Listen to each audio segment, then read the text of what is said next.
Welcome into another edition of the Commitment Issues podcast. We've got a new format, all three of us on the phone at the same time, joined by Rob Cassidy from lovely Miami, leaf blowers, ambulances and all, and of course Nick Kruger joining us from Texas. With the resurgence of the Longhorns, we decided let's bring in Nick and do this three-man pod style. We're going to see how it works out. We're all in different places, though, so forgive us for stepping on each other's toes a little bit if we talk over one another. As usual, you can find us on Twitter. I'm Rivals Woody. Rob is at Cassidy Rob, and No, that's Nick Cassidy _ Rob. If you're going to give the people my Twitter handle, let's give them the correct Twitter handle, please. God, can we please get you a real Twitter handle without an underscore? Well, I've tried, but the boner that has my Twitter handle hasn't tweeted since 2012, and he's tweeted 3 times looking for his long-lost sister.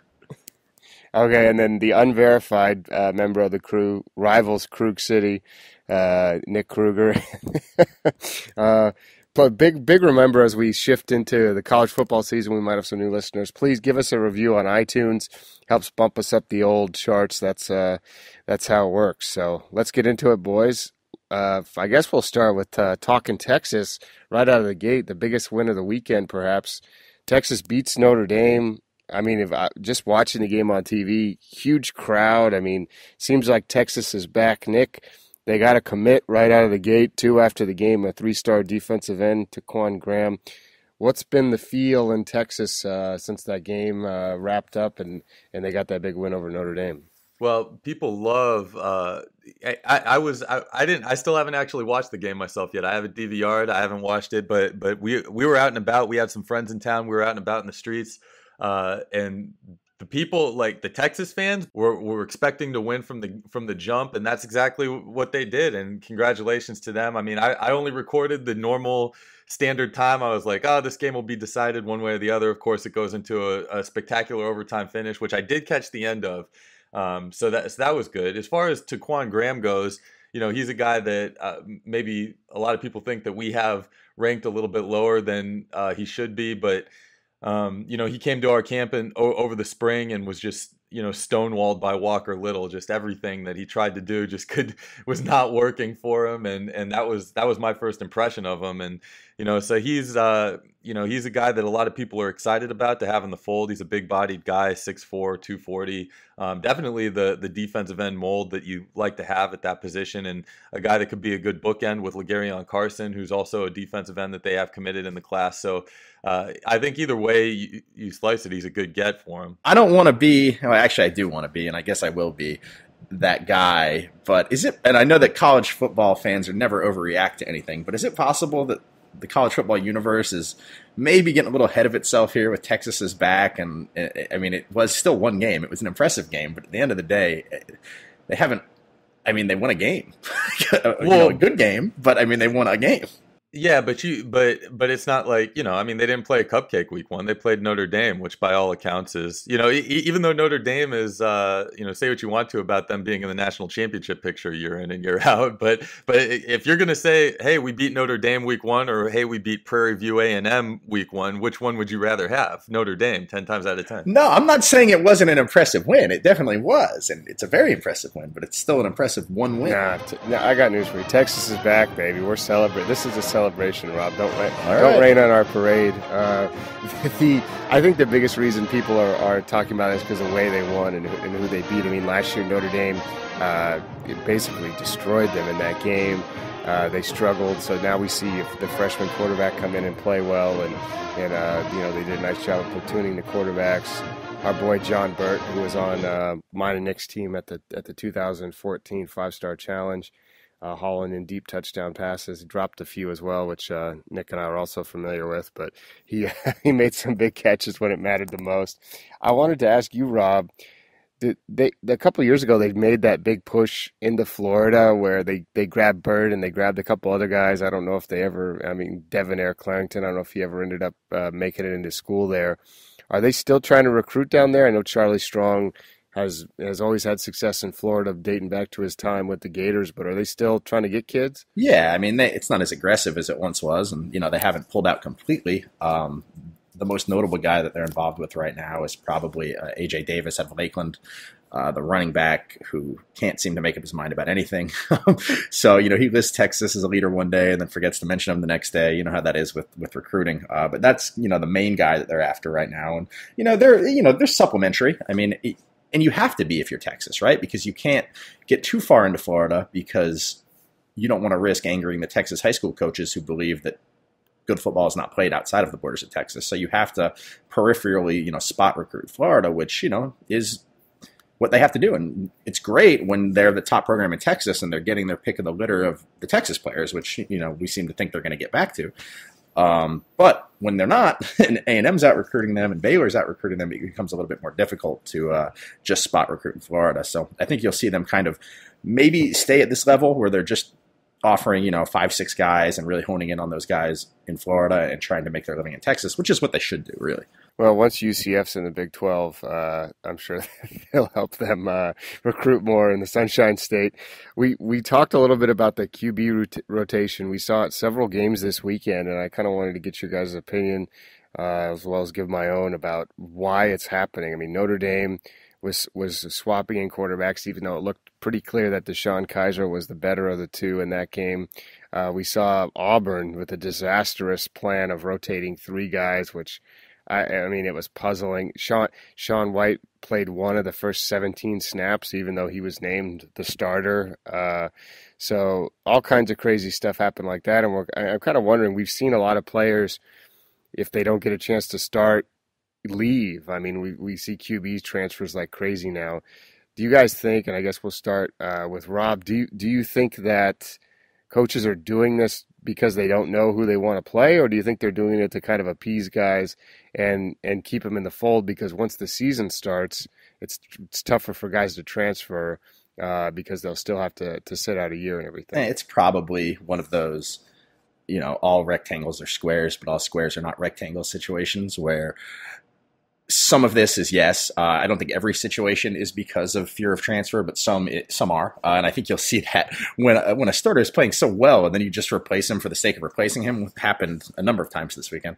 I think that's your guarding against transfer situations. But if you've got quarterbacks that do have 2 different skill sets and bring 2 different things to the table, I can understand doing it. So it's probably unfair to lump all these situations in together, but definitely some of that is going on. I don't think the situation at A&M probably this year fed into that when, all these players, Kyle Allen and everybody else just kind of pieced out. That definitely fed into it. That was very highly publicized. And, I think that coaches are guarding against that, rightly or wrongly. It's something that's happening. Yeah, I thought it was interesting. It seemed like Texas was the most effective in rotating those 2 because they do have those different skill sets, like you said. But, I mean, if you look at, like I said, you look at Auburn, and I think Malzahn came out after the game and said there was nothing wrong with it, and then the next day or 2 days later said it was a mistake. So I think Jeremy Johnson, who's one of Nick's all-time favorite quarterbacks in high school, gets demoted down to 3rd string now, and it's kind of like it's just a tough situation. I think kids are going to leave now. I mean, how many kids do we interview where they're like, oh, I'm going to come in and play, and you're like, you're looking at the depth chart and thinking this kid's crazy. I mean, so they all have these expectations to come in and play right away, and especially quarterbacks. I mean, where there's also oftentimes that position lends itself to have some influential figures in their lives who maybe aren't as rational as they should be as adults, and I think that kind of feeds into things as well. And that's how you end up with guys. That's not specific to quarterbacks by any stretch of the imagination here. Well, I think quarterbacks have it the worst in terms of people who are a little bit delusional or maybe living through the lives of their kids or their students, proteges, when you training clients. When you name your kid Gunner, I mean that basically means you've decided, like before the child came out of the womb, that he's going to be a quarterback. So actually, this is a quick sidebar before we move on. It's weird because there's a kid down here that's a sophomore in high school named Slant Route, which I don't know. Again. He's a defensive lineman. It's a disappointment to his family. I actually watched film of a guy yesterday who was an offensive lineman named Gunner, and I thought, how sad it must be for his family. Well, what happened was they had a quarterback. They had a predetermined quarterback out of the womb, and somewhere along the way he got fat. And, that was the end of that. Right. All right, so moving on to another game that kind of that caught our eye. Kentucky, boy, they had a big lead against Southern Miss, and they just kind of frittered away. It was really a tough one for them. I think they were winning at one point. I think it was like 35-3 or 35-7, and they end up losing the game at home. And now the question is, and it's early to talk about coaches getting fired, but it seems like all the Kentucky fans are saying, could this be the end of the Stoops era? Because they really had pointed to this year as the year they wanted to win, 6 games and get to a bowl game. They got 5-star Jedrick Wills just hanging out there, kind of, rumored to be leaning towards Alabama. He's waiting to see what Kentucky does, and they come out and lay an egg in their home opener. So, do you guys think it's too early, Nick, to for us to start worrying about coaching changes, or is this the kind of game you think that recruits could maybe change their minds about? Well, if you're Kentucky, you're in an interesting spot here because you've got a program that's definitely gotten better over the past couple of seasons under Stoops and more respectable within a tough conference. You're looking at what they're doing out there on campus. Last time we were out there, it was renovations galore. The stadium they're putting a lot of work into, as we famously saw with Mac putting on the hard hat and the, the picking up the shovel and getting involved with. But, so they're kind of at a crossroads in terms of, are they going to take that next step? And is Stoops the guy to do that? And I mean, that's a game too where they had a sizable lead. You take a look at some of the talent that they have. I mean, listen, trust me, as a guy who's to apply it to myself and a Jacksonville Jaguars fan, for example, who always has like a decent top level of talent, starter to starter. Sometimes as soon as one guy goes down, the whole thing goes into disarray. That's kind of where they're at. They just don't have the level of talent top to bottom on that roster. They don't have the experience from player to player of how to hold the lead. Same thing with the coaching staff. We saw it with the Florida State and Ole Miss game. Ole Miss comes out to a big lead. Did they make the adjustments to hold that lead and counteract, the adjustments that Florida State made? Obviously Kentucky, top to bottom, staff to players still has some work to do, some growing to do, and whether or not, they have to make a decision if Stoops is going to be the guy, if he has that in his, coaching DNA to, take that next level with the rest of the program. Yeah, I just think you really have to think about it. Kentucky was struggling with Joker Phillips before him. I mean, he's been there 4 years. He's got a decent amount of talent. And I think it's just a few positions. I mean, unfortunately for Kentucky fans, when it comes to Matt Elam, the defensive tackle, who others had ranked as a 5-star, we ranked as a 3-star. I mean, he's kind of been the weak link for them, and especially in that game. I love how you got that in there. Well, I'm sorry. I mean, listen, I hate to tell you, Kentucky fans, but they know I'm right now, and they'll be listening to this podcast, and it's not like I'm celebrating them losing. It's just tough to see because they had a guy, Kobe Smith, who was committed up until very late last year. Actually, believe had signed the financial aid papers with Kentucky to be an early enrollee, and then he ended up going to South Carolina at the last minute. And that's a guy that killed them because I think they were counting on him to come in and take some snaps away from Elam. And it's a tough situation for them. I think it's not completely out of the question because they still have 3 non-conference games, but now you're looking at, okay, we've got to win 3 SEC games to get to that bowl game. And I think it's going to be tough. And I think, honestly, you're going to see coaches, especially at some of the programs they're recruiting against, take it to them with some negative recruiting. But, could they get a couple wins? Maybe they get back on track. I see Kentucky as, there are some parallels to be drawn here between Kentucky and Tennessee, right? I kind of see them as Tennessee light in a less dire circumstance. And I guess what I'm talking about here, they're both programs in the SEC where this year is kind of seen as, all right, you've got some talent, now let's prove it.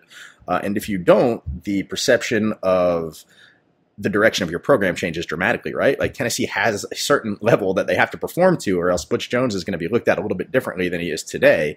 And I think the same goes for Stoops. I don't think either is in danger of getting fired unless they totally just completely forget to win games. But I think that this definitely dictates the trajectory of each program this season. I think there are some serious parallels between those two teams this year, where it feels like for both of them, this season is going to dictate public perception. And you and I and Nick all know that public perception dictates recruiting.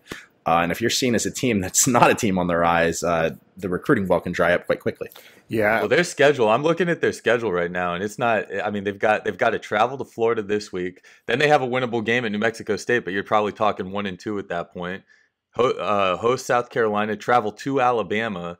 You know, they might not get their third win until October 8th against Vanderbilt. They have Vanderbilt and Mississippi State on October 8th and October 22nd. So they have a week or two in between those two games to prepare. That might be the most winnable part of their schedule. And then they come out with a game against Missouri too. So if they could salvage that sort of middle part of their schedule, pick up 3 conference wins, you know, I mean, it's a long season. You know, they'll hopefully learn from the week 1 debacle, right? Yeah, positive as our friend of the show, Drew Barker. We always seem to get along well with the Kentucky quarterbacks. Dating back to him, he had a really good game the first half, kind of struggled in the second half, but he does look like he could be a big time positive for them, and they got a lot of playmakers at wide receiver as well. So one team that surprised a lot of people, Houston, beats Oklahoma in a game that kind of really kicked off the weekend, in earnest. A lot of people were talking about that game. A lot of people were watching it. Now we know Oklahoma, including our boy Josh McQuiston, they do a great job in the city of Houston, recruiting there. My question for you, Nick, is now what does this show the recruits in the Houston area, where maybe these two schools are going to be battling over in the future, especially if Houston joins the Big 12, that they're kind of on the same level, or Houston maybe has even a leg up on them right now? Well, that's still a TBD sort of thing. You know, the best and worst thing for Houston right now is their own success, right? Because then what happens to Coach Herman? Obviously, they're pumping a ton of money into the facilities out there. You know, they're doing a really good job of staying aggressive with the recruits and staying in communication with them. I know when Oklahoma came down for their game, they spent a lot of time ahead of that game, reaching out to the recruits that they were interested in the Houston area, and getting as much time with them as they could ahead of their game. So Stoops is still, Bob Stoops in this case, is still a guy that is, a very important figure in terms of the recruiting landscape here, and kids definitely appreciate, his tenure and his legacy that he's built at Oklahoma. And that's not to say that Oklahoma pumped a ton of money into their facilities as well. So when they get kids up there for visits, I mean, they definitely have a lot to show with the new stadium upgrades that they did. But I don't think the kids, the recruits, were looking at this game individually as a barometer of which school they would prefer one over the other. It can only help Houston, obviously, to the point where they need to make sure that Herman stays, because if he takes off and gets too successful, and this is not a new storyline, but if he takes off and goes, where does that leave the state of the program? Who takes it over, and where does it go from there?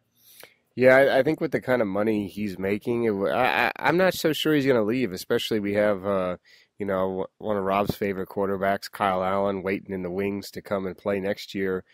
I don't think there's going to be a drop off for them. And if you can be there, you can make the type of money you'd make somewhere else, and you can win games. I mean, I would be surprised if he stayed. I mean, I know that the Texas governor came out and mentioned some talk about getting Houston into the Big 12 and gave his support there. So, I think they can do it. I think if they get in that conference.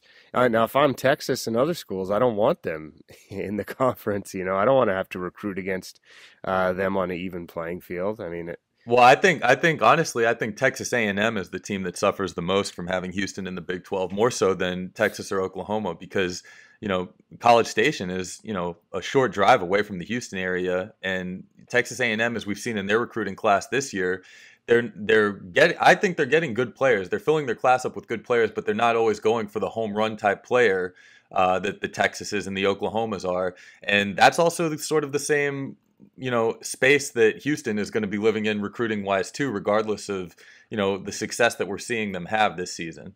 Well, they did give 5-star Ed Oliver, as we were reminded, about 900 times during the broadcast. I mean, geez, the Tom Herman Love Fest, and then maybe, Rob, you could chime in. Now, I'm sure this might make the Houston fans mad. What do you think it is about Tom Herman that makes, Bruce Feldman, he's practically Tom Herman's agent, and then we have other, during the broadcast, it seemed like it was just the Tom Herman love fest. I have no... you know what it is. We all know what it is. I've worked on beats. I've worked in the media for a long time now. It's kind of harrowing to me to think that I'm a media veteran at this point, but it's a rule as old as time. Being nice to the media will get you everywhere in college football. I maintain that Charlie Weiss would have gotten more time at Kansas had he been nice to the media. I maintain that Ron Prince would have gotten more time at Kansas State had he been nice to the media. It's why you see people fawn all over Mike Riley. He's a very good coach, but is he as good of a coach as the media decides he is? When he struggled at Oregon State, when he got hired at Nebraska, we being the collective media, acted like they had hired Bear Bryant. Because he's great to us, he's great to the media, and that's what Herman does. If you can win games and you can be nice to the media while winning games, we will make you out to be the greatest football coach of all time, and we will overlook a lot of things. Not that there's anything to overlook with Herman because he's been great so far, but in the case of Riley, we will overlook a lot of things if you're just nice. And, do I have feelings on that? Yeah, but it's something that definitely happens. You can attest to that, right, Woody? Yeah, no, I agree. I always wonder, too, if it's a little bit of a lot of these people think he's going to get a bigger job or another job, and maybe they want to be in with him now. If he's so nice to the media, Nick, what do we got to do to get him on the podcast? Well, what people don't know right now is I'm actually doing this podcast with a grill in my mouth that has Go UH on the top and bottom in red and white letters. So me and him are grill buddies. We're going to be hanging out with Paul Wall later. I'll make sure that we secure an interview for a later broadcast. Yeah, the grill talk was also insufferable. I like Houston. They're exciting. The way they play is fun. But geez, I don't know if I can take off. No, he's definitely a good coach, but him being nice to us is definitely factored in to this love fest. It's going to be a long season hearing about that grill and Paul Wall and etc. So anyway, let's move on. A topic that I wanted to talk about. Jacob Phillips, Ravels 100 linebacker from Nashville, went out to Oregon for an official visit this past weekend, and he came back, of course, raving about it, as all the recruits do that actually get out there for an official visit. But I wanted to talk to you two because, Oregon has really, built a lot of their stars taken from the state of Texas. They've also picked some guys out of Florida, probably their best offensive player or one of their best players on the team, Charles Nelson's from up in Daytona Beach. And, it's kind of an overarching topic with them. It's hard for them to get guys out of the Southeast. They have to target certain players, but Phillips seems to be listening quite a bit. And now, you look at guys from Texas they're targeting as well. I know they missed on some guys, but I know they're on Hezekiah Jones, I believe, as well, the big receiver from Texas. What do you think it is? Is it just the distance that keeps them from getting some of these top guys? I guess we'll start with Rob because, I don't know how many times we've interviewed kids, Rob, over the past 2 or 3 years in the Southeast where it's like, oh, yeah, I'm going to take an official visit to Oregon, and, of course, they never end up going. So what do you think it is that's keeping them or holding them back from having the success maybe that Stanford or some other schools do recruiting nationally? Yeah, everybody wants to go to Oregon until it's time to go to Oregon, for kids in Florida, it's comparable to go play your college football in London distance-wise as it is to go play in Eugene, You can almost, the flights are similar. It's tough, and you said it. Kids all want to visit out there. They all want to go there until it's time to go there. And then, sure, they're making adult decisions for their own college future, but parents are involved here, and it's hard for Southeastern parents to go watch Pac-12 games. That's tough. I think that they're more understanding when it comes to Stanford because of what goes along with Stanford. Sure, you're not going to go watch your kid's game at Stanford, but they're going to get a degree that's going to pull some serious weight when they come out of there, so you can make that sacrifice. But when it's Oregon, I think convincing the parents a lot of times and is as important as convincing the kid that this is a good decision for your future to go so far away from home and play football out there when there's so many other comparable options in the Southeast. There's no Southeastern Stanford that you can go play football at. I think that's why you see it as Stanford has an easier time plucking kids out of Florida than Oregon does. Yeah, they have done a decent job in Atlanta over the past few years. They usually grab a kid or two a year out of the Atlanta area. Not really, Taj Griffin was probably the highest ranked guy that they've ever gotten out of this state. I mean, he's an electric player, but he fits perfectly there. I mean, it was kind of a match made in heaven. So he's up there, and they got a couple of 3 stars over the past few years as well.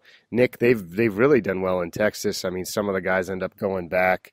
But Texas has been, a haven for them. Well, Michael James is from Texas. Darren Thomas, the quarterback they had that led them to the national championship game. What's the buzz with them in Texas, especially now with Baylor maybe taking a step back and them recruiting some of the same types of players?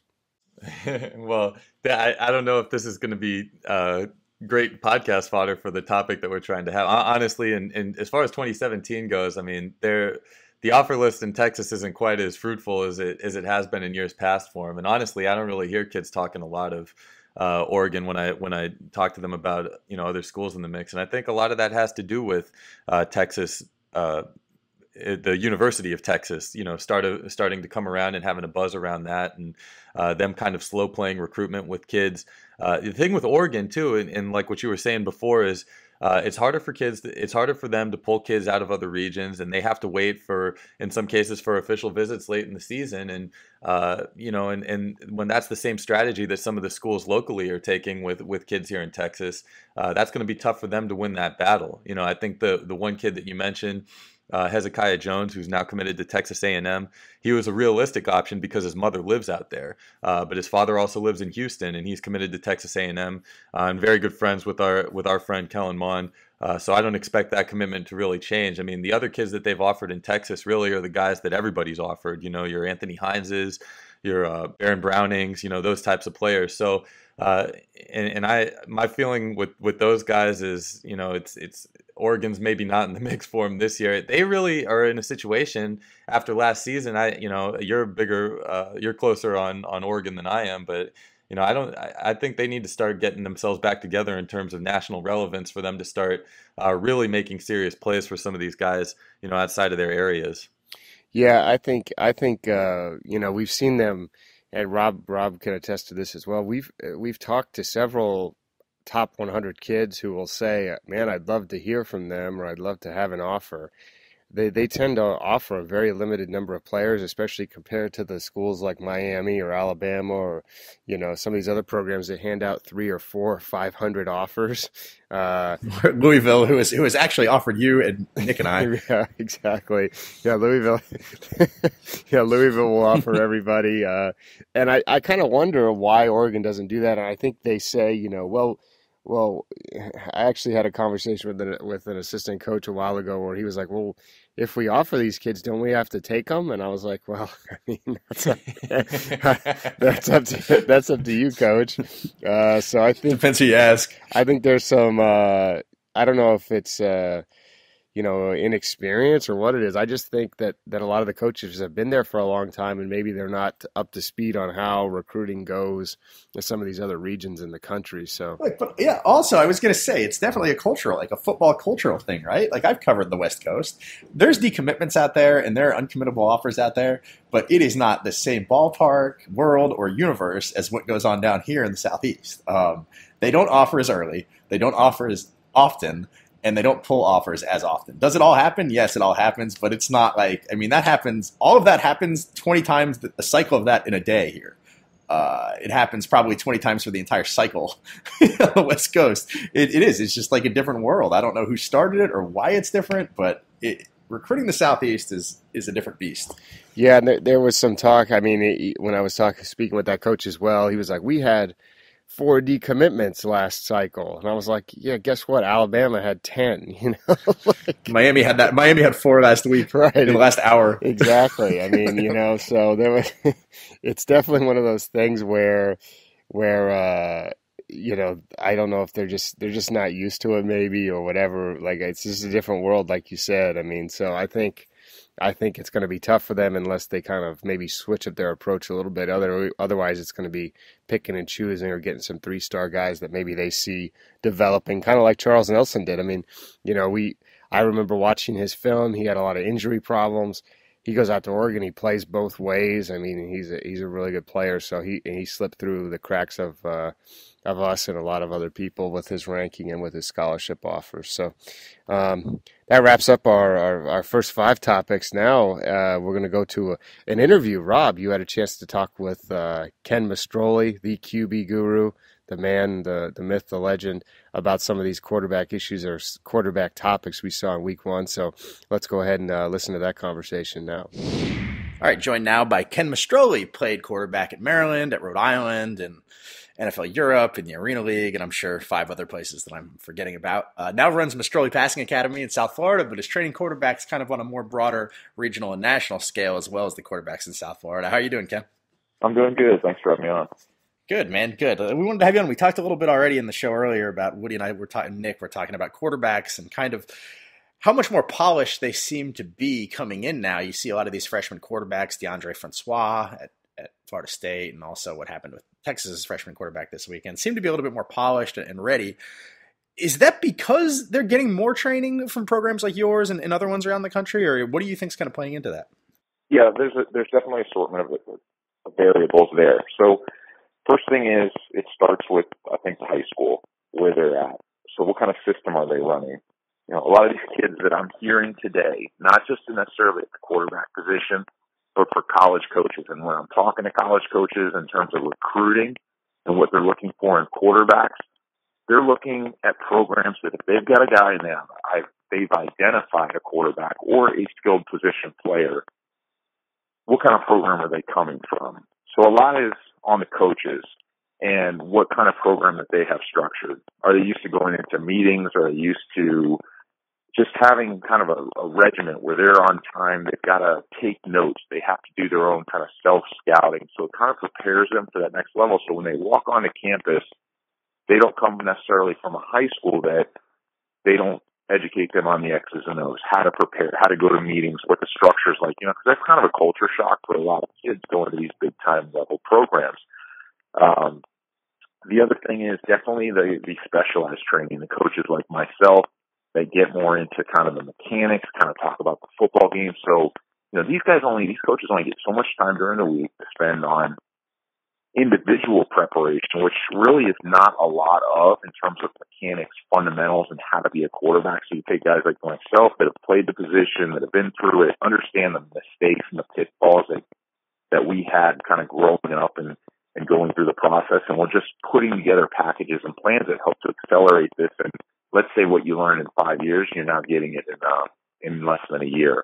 So that, and I think the other thing is just these quarterbacks have so much at their disposal now in terms of everything from, you know, going on TV, playing in front of national audiences, to all-star games, to camps around the country. So college coaches now are expecting these guys to kind of be ready to plug and play right away when they step on campus. Have you seen a difference in the guys that you've trained in the past, 5 or so years, and just how ready they are by the time they leave high school and going, or is this something that kind of took you off guard as well? No, I think you do. I think a lot has to do with just kind of the coming of the age, whether it be now through social media, through, even YouTube, being able to get on there and watch and see different things, to be able to travel, to be able to have exposure camps, things that have just been great platforms for these quarterbacks to go compete at, everywhere from rivals camps to what I do in terms of like competition camps and putting kids in front of cameras and putting cameras in their face at 14 through 16 years old, and then having them compete against other kids around the state, as well as just kind of learning in the classroom environment. This past year we had a great classroom session kind of this summer where I brought in Brady Quinn to do an X's and O's evaluation. So we did two things. One, we had him teach an NFL type of play and have the kids really think outside the box, not just give them a play and say, hey, just write this down and not know, but got them to interact, got them to get on the board, to speak in front of a classroom, to kind of think outside the box and understanding why the play is being called and how to diagnose it. Then what we did was we had the quarterbacks come in and we did somewhat of a session where they sat down in front of a camera and they had to explain the play the next day. This is the same stuff that NFL guys are getting ready for when they go to the NFL Combine, when they get in front of teams of personnel.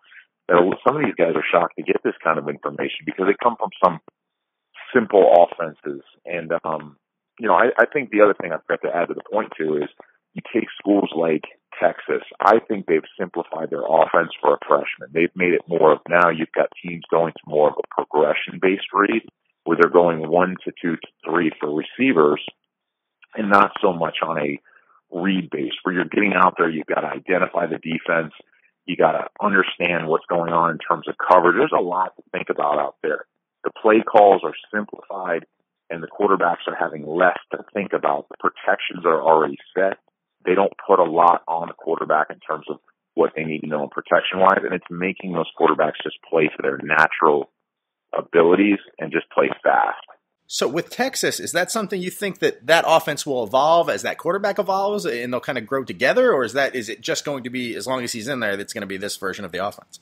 Well, I'm not obviously in the meeting rooms, but I have had conversations with guys that have played for that coaching staff or for that offensive coordinator, and not to take anything away from it and say, hey, it's such a simple, watered-down offense, because you got to give a lot of credit on that stage and that level for that freshman quarterback to play that well is definitely, a tribute to the coaching staff and how they prepared him, as well as that quarterback in terms of how he's matured and kind of grown since being on campus in such a short time. But I do believe that offense is, in a lot of college offenses, they're trying to simplify it more. I mean, you get to the NFL level and it's so complex. There's so many parts and pieces because it's all matchup related. And the way that defensive coordinators are just trying to find that one weak link in your chain, they're going to expose it, and they're going to continue to expose it week in and week out because the matchups and the margin of error is so small. At the college level, you do have margin of error, but it's a little bit greater. There's guys that, you have the capabilities where defensive coordinators don't spend, long days with their players. They've got school, they've got other things, so they have a short period of time. They can only give them so much information to digest that at the college level, you can simplify it a little bit more. You can dummy it down for those players because of the limited amount of time, and you're not going to get all these exotic blitzes and looks. You're going to be able to put less emphasis and be able to play fast and get the ball out. And that's why the spread's been so successful at the collegiate level.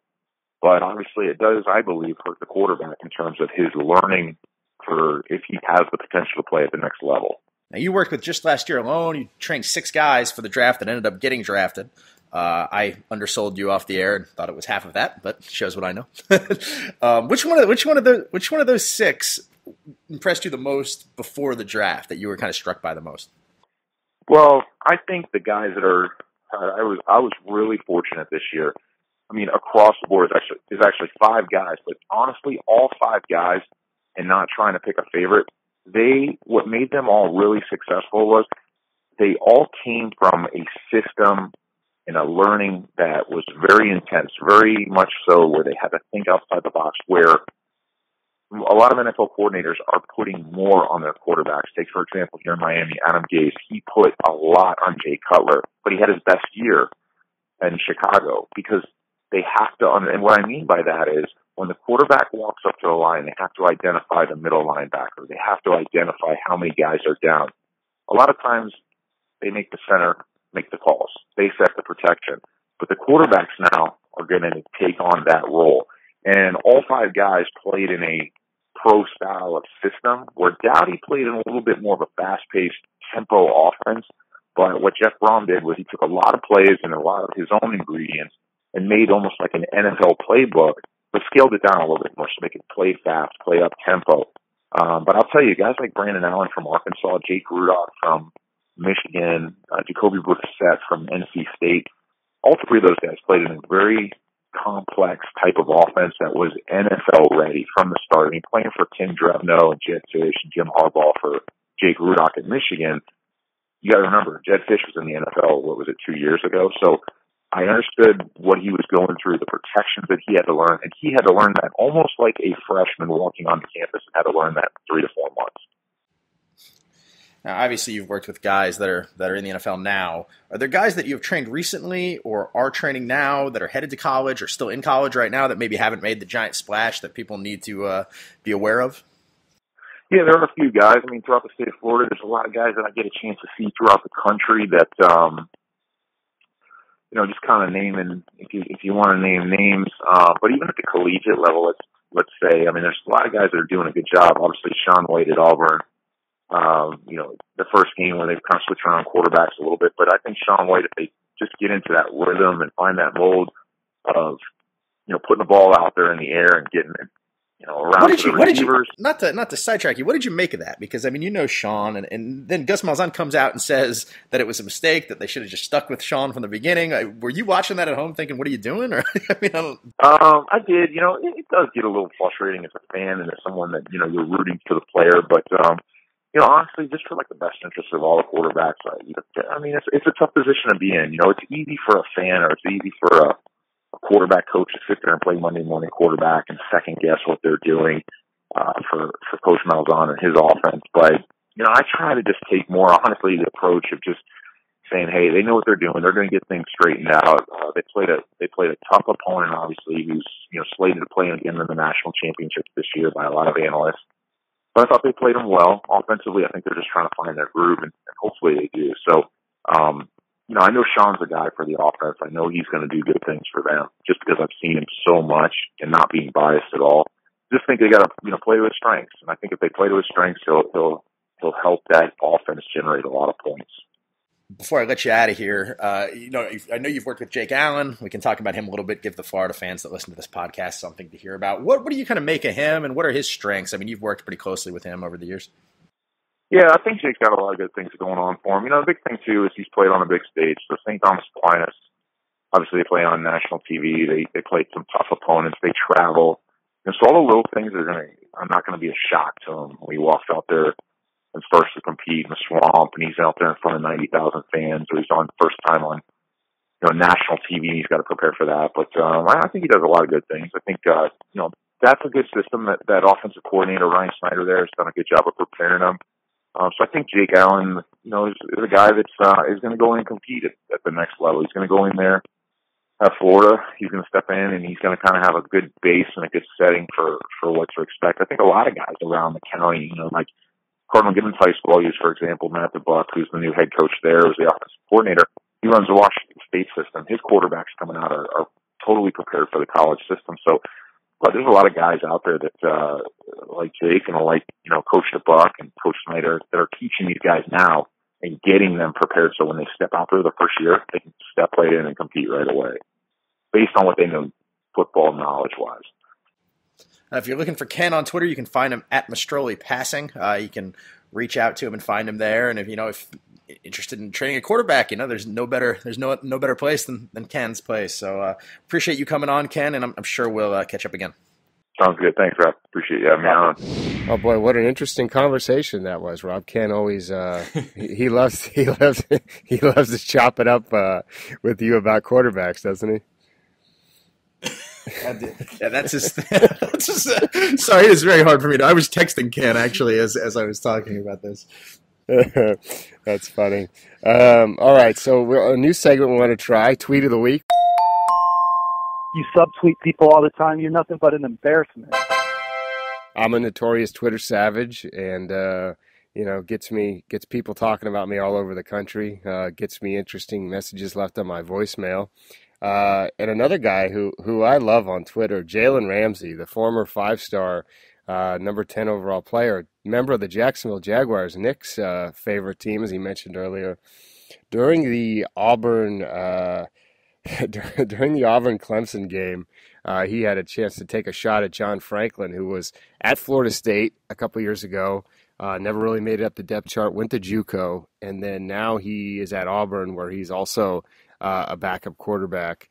And during the game, Ramsey tweeted, John Franklin left Florida State as a third string and ended up at Auburn as still a third string. Maybe it's not the program, my dude, with some choice emojis there as well.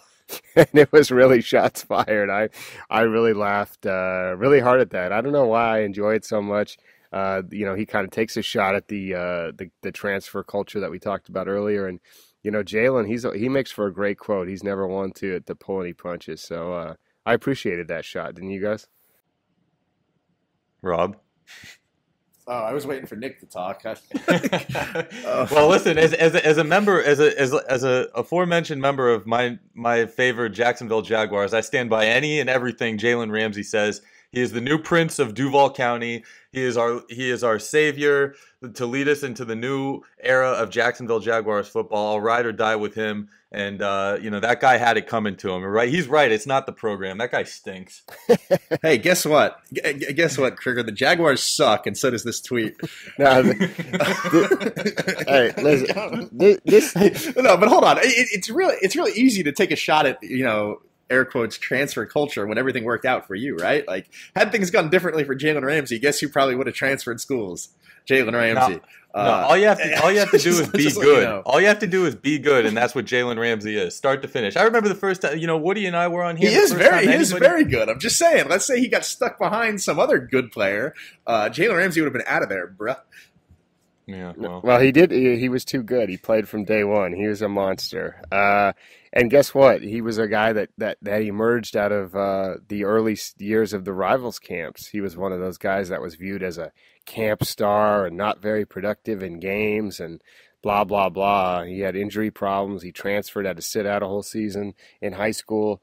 And look at him now. Boy, first-round draft pick and taking shots at Franklin, who, by the way, which I sort of agree with this stance. We ranked Franklin as a 2-star out of high school going to Florida State, which you can imagine, Rob, the kind of heat Keenan and I took on the Florida State board over that ranking. He goes to Florida State, never catches a whiff of the field, transfers to JUCO, where he stars in the reality show Last Chance U. Doesn't get a whole lot of playing time there, but gets enough that Auburn decides to take him, and now goes in there where they were basically desperate to give him the job and can't beat out former South Florida Express quarterback Shaun White. So I think... No, I'm not saying... See, my stance isn't that he's good. We can put him on the list with the tweet and the Jaguars as well. It's just that I think the tweet was a little bit, it fails to kind of take into account how good Ramsey's situation was. Well, I enjoy as a professional Twitter goon. I enjoyed the stance. All that was missing was him mentioning Franklin in the tweet as well. So let's move on to we've got to wait. You guys, we might have to rethink this segment because as good as that tweet was, have you guys familiarized yourself with the whole Mia Khalifa and Chad Kelly Twitter situation? Yeah, I saw that. I have.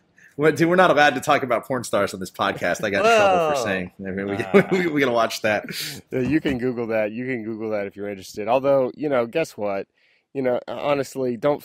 That's not the first time she's done that to somebody. She does that right. Didn't she do that to an NBA player? She tagged some NBA player. Yeah, but like NBA players give a care. Yeah, guess what? I don't think Chad Kelly cares too much either, and her whole he's deleted his Twitter account, right? That's per the story I'm looking at. Well, okay, let's bring it. Let me quickly. Now we got to recap it. So, well, look, man, we can't fault a guy for trying to have a relationship with a porn star, can we? Like, if we're gonna do that, I mean, boy, we're gonna vilify a lot of people. Well, truthfully, the screenshot that she posted of him, it wasn't like. He says, "Add me on Snapchat, and hopefully I'll see you at the game." And then, she proceeds to take digs at him. Well, and guess what? She's like, "Oh, spend more time in the playbook." Like, shut up. You know what I mean? Get at it. I'm on Team Chad Swag Kelly on this one. Me too for sure. She's an instigator and she's not funny. That's the thing. That wasn't funny. So I mean, I know it was funny for Florida State fans because they won the game, but. They did score 35 points, so it's not like, or however many points they had, 32, 38. So anyway, he game of the week. We like to, during the fall, Rob and I last year did this a lot where we made some picks. This week's slate of games, boy, after all the talk of last week being the best weekend ever in the history of college football, this weekend, I based on my limited research, no two ranked teams are playing one another this weekend. It is a brutal slate of games. Are you telling me Tom Herman isn't playing against the Chicago Bears? They didn't let him do that? No, Tom Herman's playing against Paul Wall, All-Stars, and everyone gets a grill on both teams. So the game I picked was Kentucky against Florida. I think it's been something like 20 years or maybe longer. When was the last time Kentucky beat Florida? We hear the stat every year. Right now, the Gators are 16.5-point favorites if you're into that sort of thing. Personally, I wasn't too impressed with Florida. They squeaked by UMass in a really ugly game. Their offense doesn't look very good. But do you guys think Kentucky has any shot in this one? Absolutely not. Not confident at all. Nick, you didn't sound too confident either when you were counting them as 0-2, right? Well, I get, yeah. I didn't look ahead on our on our rundown before I started talking about that. That's on me, Coach. But I mean, I'll yield to your guys' opinion on the SEC. As you guys know, I'm all Big 12 now, baby, and this is that's out Hey, of my wait a region. minute. You cover A&M's recruiting as well. You're just as much of an SEC honk as the rest of us. Oh yeah, that's right. Well, I'll pick Florida. With Florida, didn't they start out real? They kind of stumbled out of the blocks last year too, didn't they? And they ended up being okay. Maybe I'm remembering that wrong. But Well, no, right. but listen, They did. they're not the. Listen, you got to give. What do you give any team a buffer period, right, to before they really start hitting their stride? I mean, it takes. Sometimes it takes a couple weeks. Tennessee, obviously a national championship contender this year, didn't really overly impress. Not only do I think they win, not only do I think the Gators are going to win, I think they're going to cover that spread. Nick, you got them covering as well? Yeah. Yes. All right, I'll go ahead and go the other way. I'll take me being Podstradamus, as our loyal listeners know. I'll go ahead and take Kentucky to cover. I don't know if they're going to win, but I think they'll keep it close. I think You do so know if they're going to win, and the answer is no. I mean that's fair. All right, You can pretend. We're gonna trim that clip in case they win. In which case we can make fun of you next week. Let's move on to our favorite segment. We got a lot of new things going on, but the segment that everyone loves, Rants and Recommendations. Nick, you didn't put down any on the sheet here, so the question is, do you have a rant or recommendation for us to start off with? There have been some shifts on the sheet. Your recommendation is for me to put a recommendation down. This is That's what right. I'm hearing right now. Come back to me on that. Come back to me. Okay. We'll start with Rob's recommendation. I'll start on a positive note because I got a complaint that's really been grinding my gears over the past week or so. Yeah, I'm a little bit late on this, and it just kind of popped back into my mind because I procured some free tickets to see his show in October recently, and that is Chance the Rapper's third mixtape coloring book, which might be the best rap album I've heard since College Dropout. It really is something special. And if you haven't heard it, I suggest going out and hearing it. Chance the Rapper, if you're unfamiliar, is an independent rapper who is kind of anti-label and has not been signed to a label and will not be signed to a label and is really kind of garnering some semblance of fame now. This is his third album. He's kind of been under the radar a little bit until the last year and a half or so. But, he's really talented. He's a Kanye West protege from Chicago. And the record sounds like nothing I've ever heard before. There's some gospel influence in it. It's really, really, really, I think, a special hip hop album, and anybody that's into that sort of thing should take a listen if they haven't. Yeah, actually, here's the thing. Here's the thing with Chance, and here's why I agree with you, and why I like any rapper that falls in line with Chance's sort of, the kind of the direction that he's going.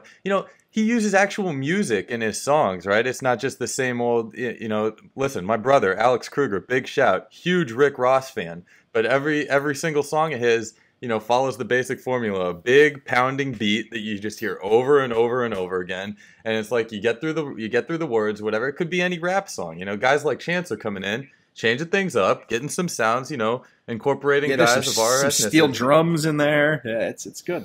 Yes, it's just like the albums Kendrick Lamar's been coming out with for the last 5 years. No, it's a little bit different. It's more on the Kid Cudi side of things, and I don't know. You'd have to listen to get it. I think it's not anything like that. I generally like Chance the Rapper compared to a lot of the music we're forced to listen to on a weekly basis as part of our job, where we're listening to a lot of. I don't even know who. I know every single song, but maybe it's Kodak. It's Kodak. We hear a lot of Kodak Black on the camp circuit. We hear a lot of Yo Gotti on the camp circuit. We hear a lot of Young Thug, who I like, on the camp circuit. A lot of that is very bad. They love Kodak Black, and I got news for you. He is about as washed as it gets. I don't know what. Some of the songs I can at least say, okay, I get why someone might potentially like this, even though I don't. Kodak Black, go back to jail as far as I'm concerned. Well, no, he is in jail, dude. I thought he got out. He actually, no, I think he took your advice and went back to jail. I could be wrong. Yeah, well, anyway, moving on to my rant this week. As Nick can tell you, as we used to go to games together every Friday night, boy, there's one thing I like, and that's to get popcorn from the concession stand. And lo and behold, back-to-back weeks, I go to South Gwinnett High School. They tell me they're out of popcorn. And they're like, oh, we're out of popcorn. And my question to them is, how much does popcorn cost? You're literally printing money. All you got to do is pop it up. You sell it for $1 a bag, when one bag of seeds, costs 30 cents. So they didn't have it. So I say, okay, they ran out. Then I go, to another area up in Cobb County, which, a little more affluent, I would say, to Harrison High School, where guess what happens? I go, hey, yeah, can I get a popcorn? Oh, we don't have any popcorn, but we have a vendor over there selling kettle corn. The kettle corn is not popcorn. It's gross. It's disgusting. And it's washed. Yeah, it's terrible. Dessert popcorn. It is to popcorn what sweet potato fries are to French fries. Right, and guess what? It had a nice little period a few years ago where people were getting it, let's get kettle corn. Kettle corn's in. They even started making microwave kettle corn.